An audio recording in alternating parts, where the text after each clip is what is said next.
In this video, we'll take a look at volume of a cylinder. And the volume of a cylinder is found by multiplying pi, the mathematical constant pi, which is approximately 3.1416, multiplied by r squared times h.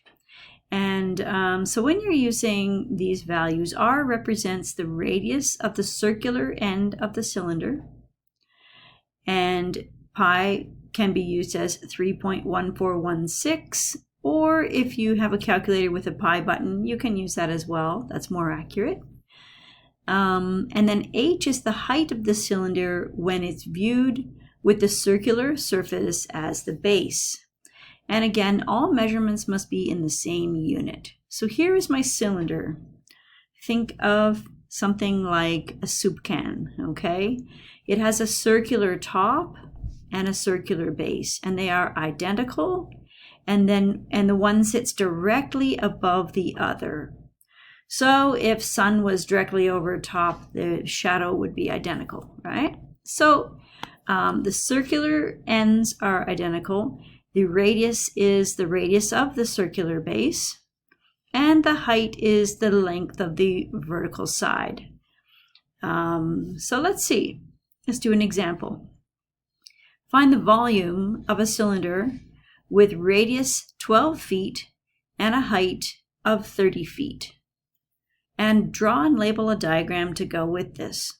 So let's take a look at an example. First, I'm going to draw and label a diagram. And when I do this, what I do is I think of a circle, but I squish it. So there's a circle, but I'm going to squish it. All right, because we're looking at it sort of on an angle. And then remembering that, back up a second.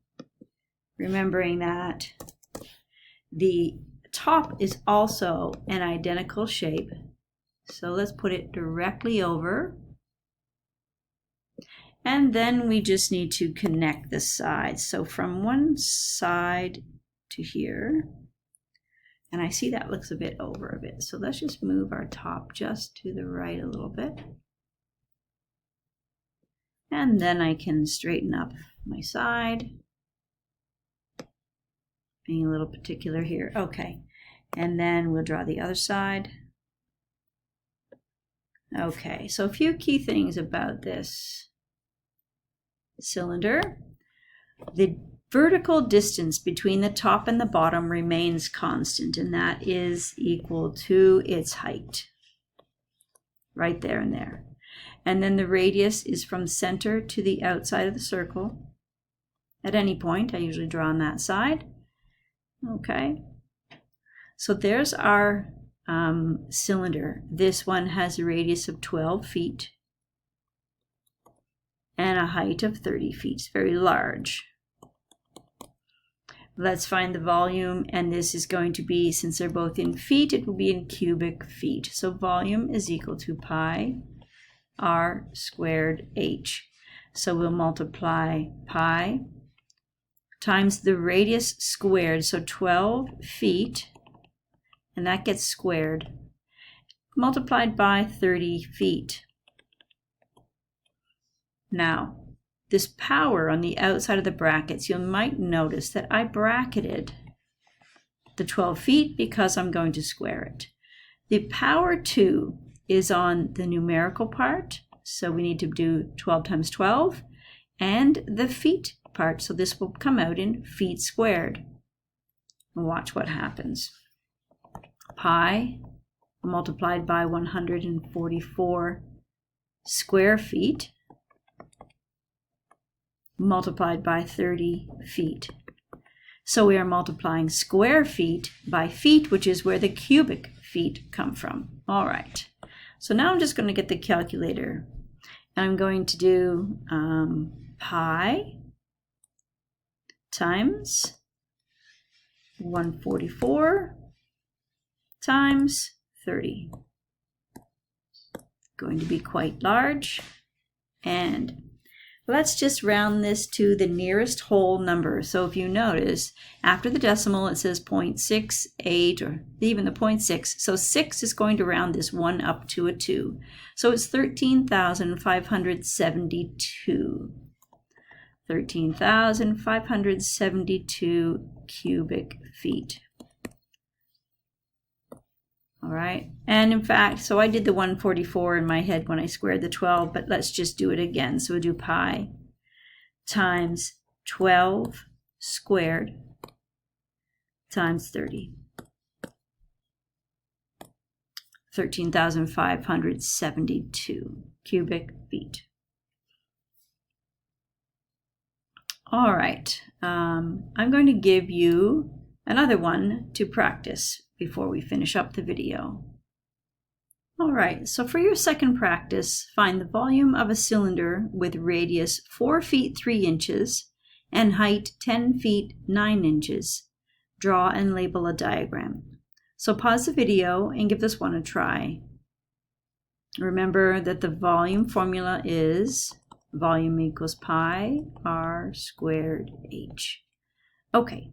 Pause the video, draw your diagram, label the appropriate sides, and find the volume in, we will find the volume in cubic feet.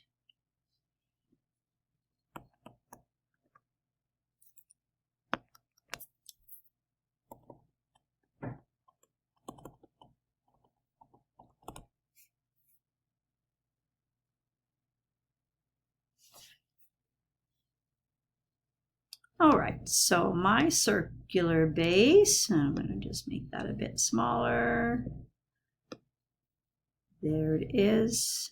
And I have the top as well. We'll put the sides on.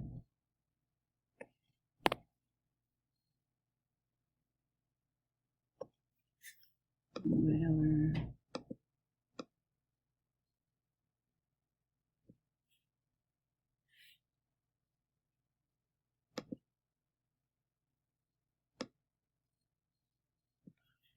All right, height